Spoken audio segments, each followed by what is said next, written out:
Yeah, that looks pretty good.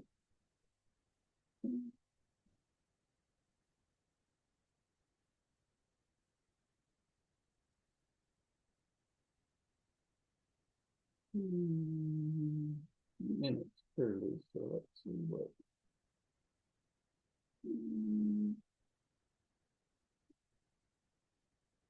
Wait.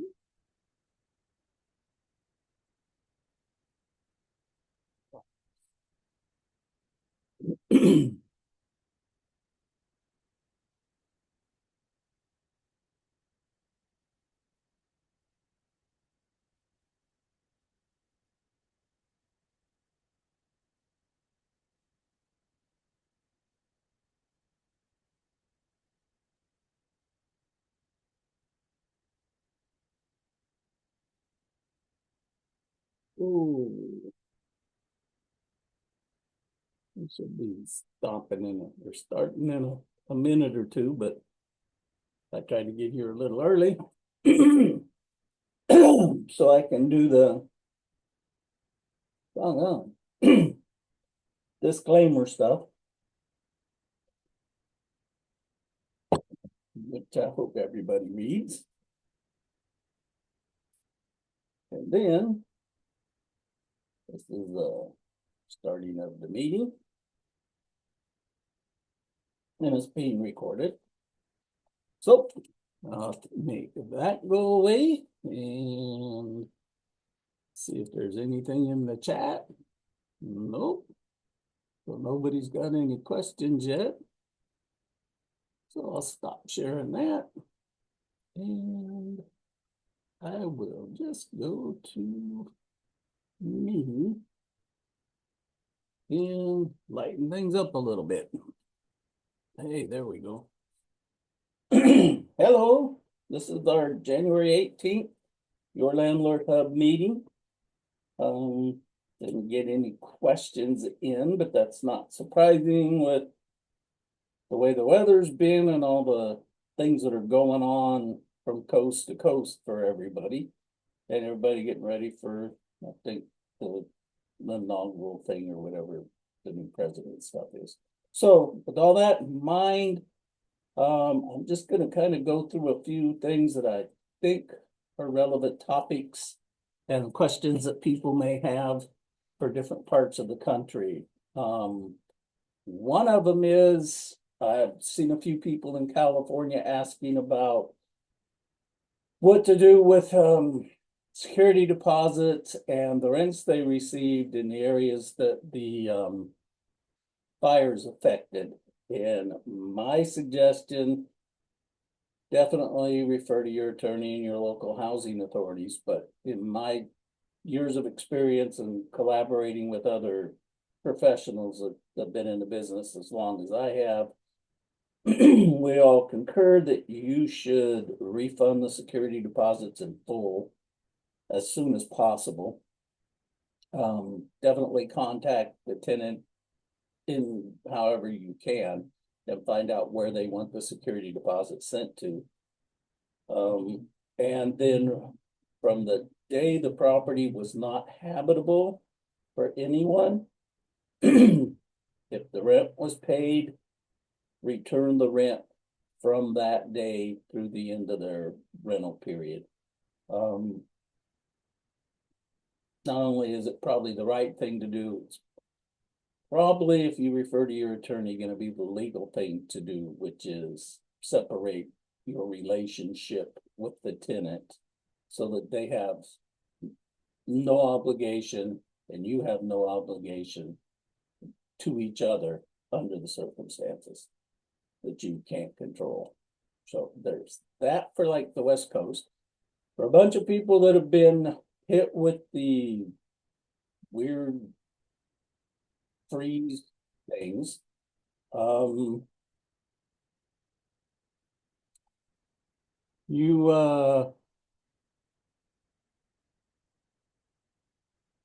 need to make sure that you've got all the tenants available. Hi, John.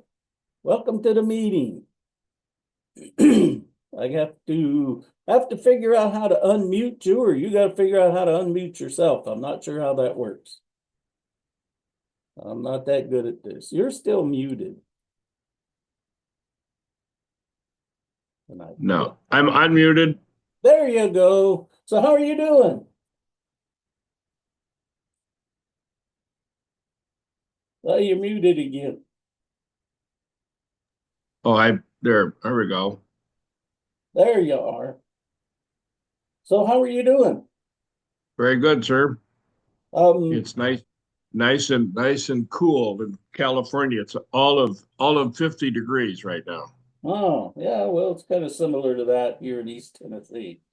I was just going over, actually talking about California and how in conferring with some other property managers and learned colleagues, we were discussing that if you have a rental property that's been affected by the fires, you should reach out to the tenants however you can and return the security deposits and return the portion of rent for the time that the property is not rentable. Kind of divest yourself of the relationship. Because it's just as hard, it's probably harder on them than it is on you. Hopefully Oh, you're good point. also, I mean, there's landlords that own stuff that's just around the corner, so you're all probably in the same unfortunate situation. And I wish you all the best. Do what do what you can to help each other out. And for the property owners, I would pay real close attention to your next tax assessment. Um, I think it should be lowered, and you may have to challenge your local authorities on that, but part of the value of a property is the improvements to it. And if the house is gone or the apartment complex is gone, then the improvements are gone. So just a word of advice as you're looking over all this stuff in this overwhelming situation. You may want to look at what your tax liabilities are if they're going to leave your assessment as high as it was based on the value of having a couple $1 million home there that doesn't exist anymore. Is there any questions you Well, got, Johnny? yeah, Brad. So tell me about this company that you have, Um, the property online management company. well, it's not so much an online management company, it's just a community that I decided to start. I actually thought about it last year. And after working for a few larger management companies that out here on the West Coast and helping them get things cleaned up and turned around and joining a few Facebook groups during the nationwide lockdown where people had a bunch of questions, I decided that I would open up just a free community for landlords to join. Um, Ask questions, get answers. I've been in the business for 6 decades and I've got a lot of resources available to me. I'll be the first to admit I don't know what I don't know, but I do have some resources to go figure it out that I've been blessed that I get to continue belonging to now that I'm kind of out of the business. That fortunately, some of the companies I work for incurred the high expense to join some of these groups. So it wasn't an out-of-pocket expense for me. But because I have those resources that a lot of people don't, I thought, why not give back? The business has been pretty doggone good to me. So help people out as much as I can. And at some point in time, I may do something different, but I made a commitment to do this at least for the rest of this year. And if people want me to continue on, then I'll do it until I physically can't do it anymore. And I'll find somebody who can fill in for me when I'm gone. Okay, I have a question for you on management. There's a lot of people that are fleeing California because if you buy a house for $1 million, and obviously if it's you can only get $3,000 rent, and you had a mortgage, it's not even going to cover the cost of the mortgage and the insurance and things like that. So, guy decides to leave California and go somewhere else. How can you do property management virtually in another state, and how do you find property managers that'll handle your property? Um, Great question. You can manage properties in different states. There's a couple of systems that I can show people. I'd have to set that up. That would be like another Zoom meeting thing where I could pull up the software without wasting everybody's time trying to hunt it out. Um, I've managed properties in Mississippi from California, so it can be done. You have to really be proactive in how you deal with your property manager. And one of the things I would suggest that I found works really well is find an actual management company. Don't find a real estate office that does property management. They're great if you're local, or can be, but that's not what they're really looking to do. The other thing I would do is seek out a really good real estate attorney in the area. And I would look at the ones that handle eviction, unlawful detainer things. See if you can get a consultation with them over the phone or a Zoom meeting. They can usually recommend the better management companies, the one that they prefer to work with, that are professional and handle their business well. That would be one of the resources I've gone to in the past. It's funny, you can also go on Google and just see what their ratings are and what people say about them. Usually it's tenants complaining, but if you filter through what the complaint is and how recent it is, you kind of weed out some bad companies and find some good companies. Well, let's say, for an example, because I grew up in Michigan and I haven't been back there in 30 years since my parents well, no, it's been less than that, but since my parents passed away. And let's say that a parent has a house that you grew up in, um, and you'd like to sell it, but it's already paid off, and why not get, rather than all the money up front and pay the capital gains, why not just go ahead and rent it out? So is that something that we could hire you to do, to find the property manager and tell us what the rents are and tell us how to insure it and all and get a good tenant?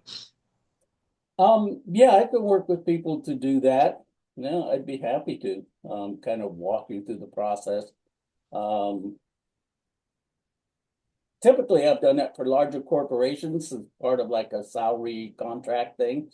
Um, I take that on a one-to-one, and so it's something that would make sense for you to pay me. That's why I'm sitting here trying to think, well, what would I charge for that? And off the top of my head, I think it'd probably be a percentage of a month's rent after 5 or 6 months. So that we're all making sure we got the right tenant in the property, the right management people handling it. I get a chance to check in on them, check in with you, make sure you're happy, make sure we don't need to redo the process again. Because I'll tell you a secret about management companies having worked for a lot of them. Often they'll grab the first warm body they can that looks fairly decent and throw it in the property so they can get that half of the first month's rent and their management fees as soon as possible. And well, that's something I never liked in the business, but it is the business model that's been around for well over 50 years. So yeah, I'm Okay. willing to work with everybody kind of on a one-to-one, but I'm only one guy, so I can't do it for 1,000 people and all over the country. But yeah, I'm sure we worked something out. Maybe phone consultation to walk you through something. That sound like something that worked for you? Okay. So another question, and I think it's one that's right now on a lot of people's minds with um, people have a vacant house and they want to fix it up and they're ready to fix it up, and it's really in good shape. And they get a call from the next door neighbor, said, "Well, congratulations on your new tenant." And you say, "My new tenant, I didn't rent it to anybody." Yeah. Now what do you do? Um, depends on what actually happened. If it's a squatter, there's ways to get rid of them. But if it's part of the fraud thing where somebody knew it was vacant and rented it out to somebody and scammed them and took the money, there's a couple different approaches. I mean, you could have the person that got scammed reapply, see if there's somebody that would be worth putting in the property if you were gonna rent it. They meet all your selection criteria. Definitely report it to all the local authorities. And also see if they also did part of that mortgage scam thing where they actually created false documents and turned themselves into the owner of the property. Because unfortunately, that's happened often enough that the authorities are advertising. Make sure you check this. And there's some companies that do that, and I've never vetted any of them to know if they're any good, but I think you can just yourself go on the local tax rolls and it should show who the owner of the property is. And if that's not you and it's your property, hire an attorney and get it addressed as soon as possible. If it's a transient person, homeless person that moved in, never do anything to create a tenancy.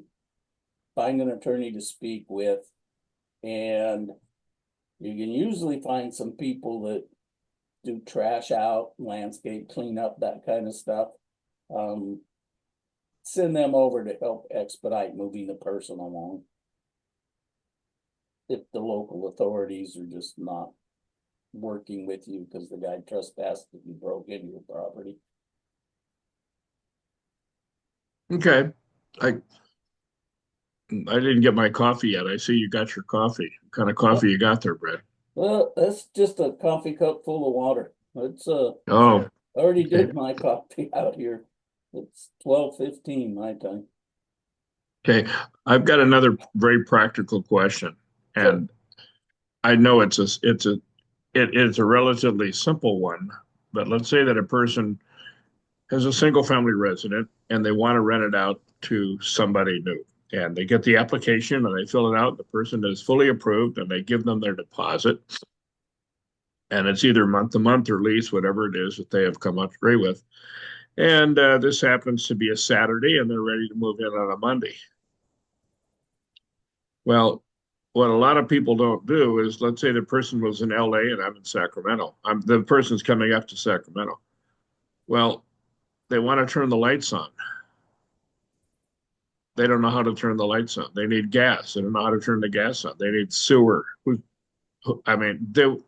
sewer and the water there, but so see, it's such a practical question that it's probably overlooked in many cases. So is that I'm saying that from I say, Brad, this is your job. I found the guy. I want you to manage my property, and you found him, and you sign him up for me, and you do the paperwork, and I'm paying you a percentage. Now, is it your job to find them who the utility company is and the gas company and all that? Um, Actually, there's a couple ways to do it, depending on how the local municipalities handle it. I wish there was a simple blanket answer. I've worked in parts of this country where the city or the county that handles the water, sewer, garbage aspect of things, or at least the water sewer aspect of things, won't put it in the tenant's name. They will always keep it in the property owner's name because they're going to throw a lien on the property when the bill isn't paid. If that's an area you're living in, then you need to figure that out in your rental. And it's a hard thing to compute if they're charging you for the water that's delivered and they're charging you for the water they take away. If you're living in an area where all of that is put in the tenant's name, gas, electric, water, sewer, cable, phone, everything goes in the tenant's name, I've uploaded in the community a tenant handbook that you can fill out, give to the tenant, and it explains, here's the phone number to the utility company, here's the phone number to the gas company, here's the water company, here's 911 for the fire department, here's how to turn off the gas to the house if you smell a gas leak, here's how to turn off the water if there's a water leak. Ran multiple single family investments over the years, and I created that to give to the tenants. And it also lines out like, here's when your rent's due, here's when we expect to get your rent, here's your late fees. So I think I got it in a PDF that's in the community. Just download it, take it to your property management team, even if you're managing your own. And that was in the first Zoom we did this year, is how to create your team. And go over it to make sure it's compliant with your area. Because after COVID, the government decided to run the rental business for everybody. Political commentary, sorry. But it's set up so the tenant knows who to contact or what to contact. And then you can also get like a verification form that you can have faxed to you. Most of the utility companies will email you verification that the utilities have been put in the tenant's name. Okay. And you can turn them off. That motivates people. You can't turn water off anywhere in the US that I'm aware of. And you can't, during certain times of the year, turn gas or electric off because you got to keep it habitable. But if you do it through the process and find the right tenant, they're actually stepping up and doing what they need to do. You just need to show them, yeah, this is who you call to get. Like I think in Sacramento, when I worked out there, it was Sacramento Municipal Utility District. They were fairly easy to work with. Okay, another question that I have for you is, because I live in California, I have a group of people that I work with. I talked to you about on Thursday, and I have my insurance guy that comes, and he likes the meeting so much. By the way, he lives in Pollock Pines, said it takes him an hour and a half to drive there. That's impressive. Congratulations. You get he people. said I've never been to a meeting in my life that's so much fun and exciting and informative, and you guys only go for 45 minutes, but you get a lot done. But he's an insurance guy. Before you ask your question, for other people that are around you in Sacramento, share the information. I mean, that's what this group's about. If you want to put out an open invitation for people to come to the meeting, sounds like it's beneficial if you've got insurance people showing up. Yeah, I have insurance people, lawyers, property owners. I invite different political leaders and people of influence in the community related 100% to real estate. And that's the purpose of the meeting. But the only people that I do invite are not people that are trying to learn. I only invite people that already have experience and presently own rental property. Okay. Because I can't open it up. I don't have it set up as an educational forum to get compensated for. So, I mean, I could probably do that, have a separate one where it's just an informative thing, inviting people like yourself on Zoom and legal people till we can just talk about how to buy and sell real estate if you have little or no experience, but you have the cash to do it. Because cash is king. I'd be happy to collaborate with you, and you and I do something like that.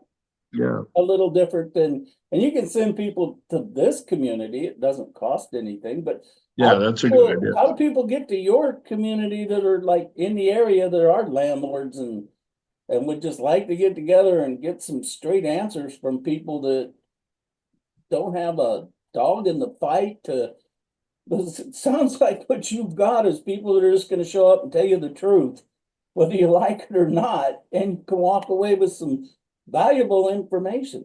So right. Share with everybody how to like either let me know later if you want me to share how to get a hold of you. Yeah. Let's talk about that at another time Okay, because I keep the group relatively private, or very private actually. And if somebody wants to attend, they have to call and I interview them first. okay. And just to give you an example, there was someone that was supposed to do a talk yesterday. He was an attorney. He's an ambulance chasing attorney, Hmm. and he's a nice guy. But he was going to give a talk about evictions, how to evict people, and he had a court date, so he called me an hour before and said I can't make it. So I improvised, and I had another good meeting anyway. But anyway, so someone in the meeting at the end of the meeting raised her hand and said, "This individual, she doesn't like him because he has a reputation um, that is not very honest." Oh, And so yeah. I've done a little checking on the guy and come to find out he's not somebody that I would recommend to anyone else. So I contacted him and just invited him to come to any of my future meetings. Now this is a guy that's a millionaire attorney that thinks he knows better than everybody else, but I don't want him to come anymore because I've had a couple of complaints. I understand. Yeah. You gotta be discreet with what we do and And who we and do and and by business. and by telling him that in a professional, if there's such a thing as professionally and polite way, says you ain't no longer invited to come to my group. I'm not taking away your right Yeah. and privilege to go to anything else. You're free to, but my group, we've decided to uninvite you. You're no longer invited.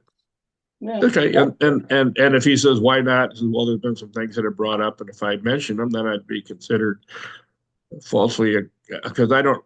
Anyway, you know what I'm Yeah. saying. So Yeah. You can't falsely accuse. anyway, can I jump to another question? Yes, please. The other question is that has been brought up quite often with the fires in California are insurance. What is your recommendation that a tenant having their own insurance? Oh, definitely. That's been something I've, excuse me, that's been something I've pretty much insisted on. Is tenants insure their own stuff. In fact, excuse me, that's actually a term in a lease agreement, month-to-month rental agreement that I put together years ago. Um,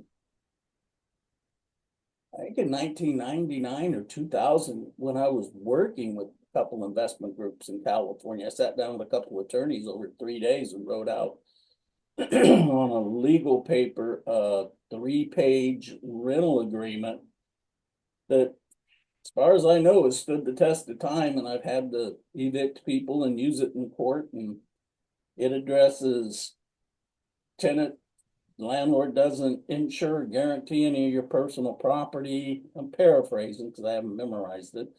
Um, strongly urges them to get their own tenant insurance. I think there was a caveat, you can't force it on people unless it's like a subsidized type property where they got it in their contract through HUD or rural development. But it clearly states the landlord is not responsible for any of your personal items, no matter what happens. It also has another couple of clauses that explain when the landlord receives the money, how the money will be applied, which is a big help when it comes to filling out 3-day pay or quits or refunding a security deposit, resupplying a security deposit for a landlord. Say you got to fix something that the tenant broke and they're not going to pay for it, like 2-bedroom, 1-bath duplex somewhere and the toilet gets plugged up and the tenant don't pay it, you got to pay the contractor. It addresses how you're taking part of that rent to resupply their security deposit, that you use those funds to pay that contractor. It's more clear in the document, but it's in the group. You can download it. I think it's in the group. Well, I'll put it there if it isn't. Well, the other thing that I wanted to ask you about is, and I know what your answer is going to be on this one, is you're renting me a property and I have all the paperwork and agreement. I give you deposit. Should I take photographs of the house before they move in? Oh, definitely. I actually recommend that people get your fancy phones out. That makes life easy. You don't got to buy a camera anymore. Um, One of my pet peeves, and I see it in real estate images and owners do it, close the toilet seat.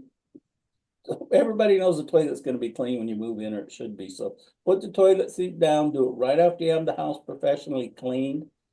Um, I actually tell people take a hose off the driveway, get the house a little wet. If you do it at sunset, it just looks better, but put it up on a YouTube page with that house address, use the street name first and then the house numbers. It'll make it easier if you acquire another property. But yeah, that's a marketing video. That's a move-in inspection. Then save it in the tenant file. You can upload the video and save it in along the software programs for the tenant file, the move-in inspection, along with the written move-in inspection. Then you've got it. When they move out, do the same thing. And I think, yeah, they're still doing in California the pre-move out inspection with the tenants. So Morning. I would do that there. Isn't that a great, that's a great thought to be able to put it on a YouTube video. Or I was just thinking, and I don't know whether property managers do this, but they might, is that if you with them actually in the house when they're going in, you can say, I have already taken photographs of everything in the house, and here's a chip, or what do you call those things that you put Yeah, in your computer? yeah, It's a USB drive it's a thing. little $5 Yeah, item or $10 item, and I'll say keep this in your file because I'm going to keep it in my file. That right now everything's going great, and hopefully you're going to be long term, and but if you move out, I'm going to make sure that the property is in the same condition that you moved in. And they're going to initially their response is going to be what, Brad? initially their response is going to be, yeah, it'll look the same. you know, But here's the thing. If you're gonna do that, then tell them, look, this is for your protection and my protection. You can right. actually take this and look at it when you get ready to move out and go, yeah, everything pretty much looks the same as when I moved in, less normal wear and tear. And normal wear and tear is, my experience, is kind of universally defined throughout most civil court systems when you get into arguing about security deposits and what normal wear and tear is. The And one the, big fluctuation that I've run across over the years was floor damage and carpet damage. And that just is the luck of the draw on what judge you get. There is no steadfast written in stone. You got to replace the carpet every 5 years, 7 years, whatever. Some judges look at well, it and go, I've lived in my house for 20 years and I got the same carpet and it looks fine. And others of, oh no, every 7 years that carpet wears out. You, in other words, buy cheap carpet. You got to put in new carpet every 7 years. So it's well, the draw, folks. I think we've all seen. I guess the guy's name is Judge Wapner or Judge Mm-hmm. Judy or somebody, where somebody comes in and says, "He wouldn't give me my management my property back," and the manager or the owner has like four photographs of when he moved. No, he only shows photographs of the condition when the person moved out. And the person who moved out said it was just like that when I moved in. Now, gee, no, it's not going to be piled up with garbage when you moved in. However, in order to defend yourself, you see where I'm going. Have Yeah. have me four photographs underneath the sink, in the bathroom, behind the toilet. Have items that are part of that you're allowing them to have: light bulb, light fixtures, hanging chandeliers. Yeah. They may convert one room to three rooms, Yeah. and automatically you want to win the case and have the judge go, "I'm sorry, you lied and Yeah. you took it over." You see where I'm, and to me, even if you that would might make an interesting service for somebody, like some of the photographers that I know, have them come out, pay them to do it, put it on a chip. This was not done by me, so it wasn't made up. That's Yeah, an interesting. you can find wedding photographers that aren't busy, and it may run you $100 to have them come out and do a professional video of the house before somebody moves in, and you can have a conversation with them about, look, this is going to be I'm putting the house on the market. This is what it looks like, but I also want to be able to use a bunch of this for marketing of the property when I have to turn over tenants. Unless you got like 8 or 10 years of transpired, then the landscaping will look different. Different paints So, will be popped in. so Yeah, I get what you're saying too. So for an example, like if I'm using it as a marketing thing to market to people that want to rent my place. Now, obviously, there would be video, there would be pictures. I'm just thinking kind of out loud. There'd be photographs, like if I'm taking pictures underneath the garbage, the sink and the garbage. Well, I don't want to publish those. However, he could add those to the file just for me and yeah, give them to the tenant when he moves in. And that's an interesting thought.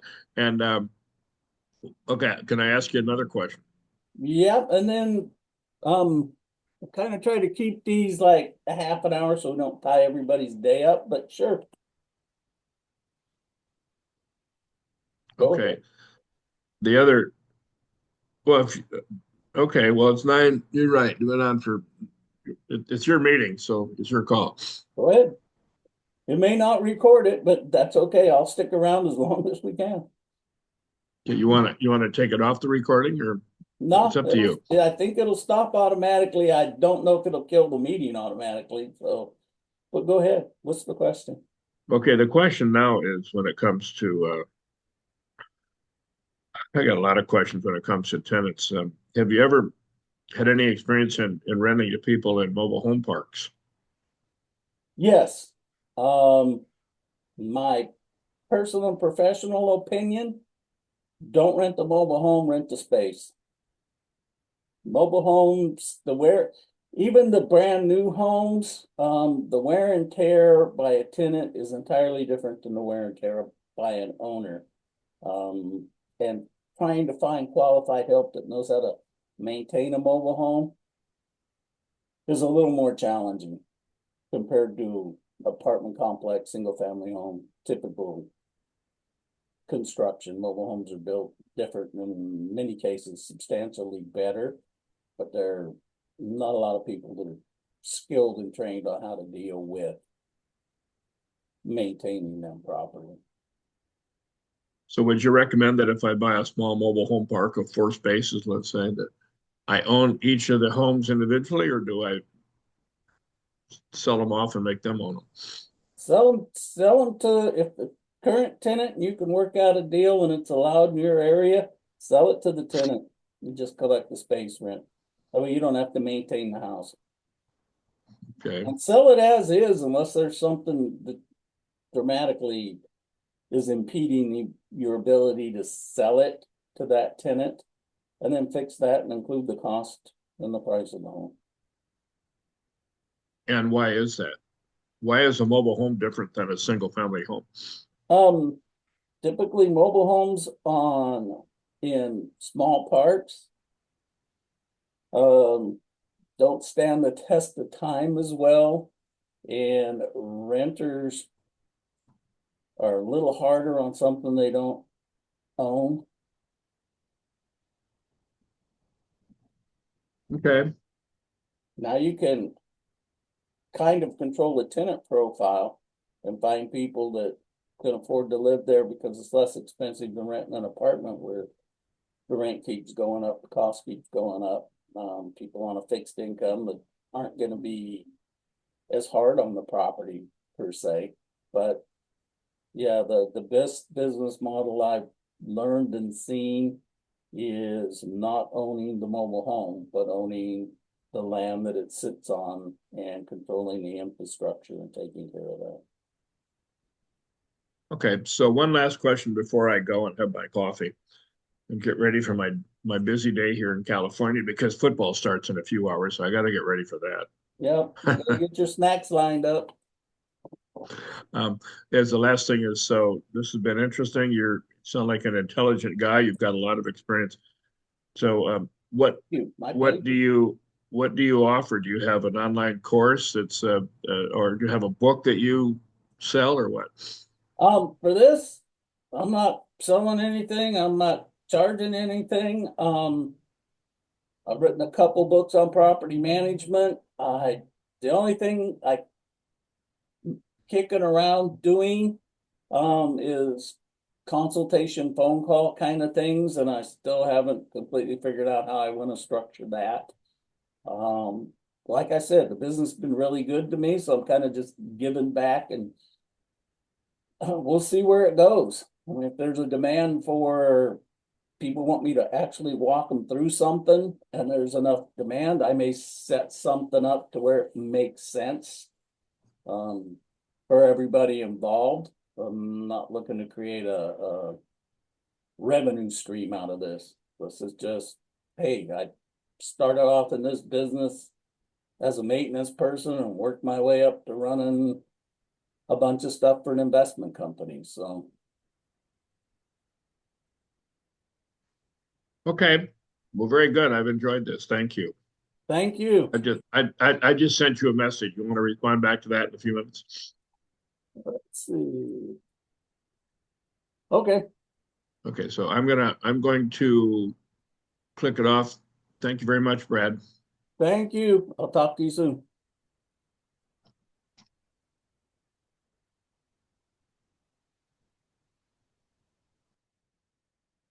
That wraps this one up. Thanks, John, for all your great questions. And I'll get this posted up in the community group pretty soon. Bye.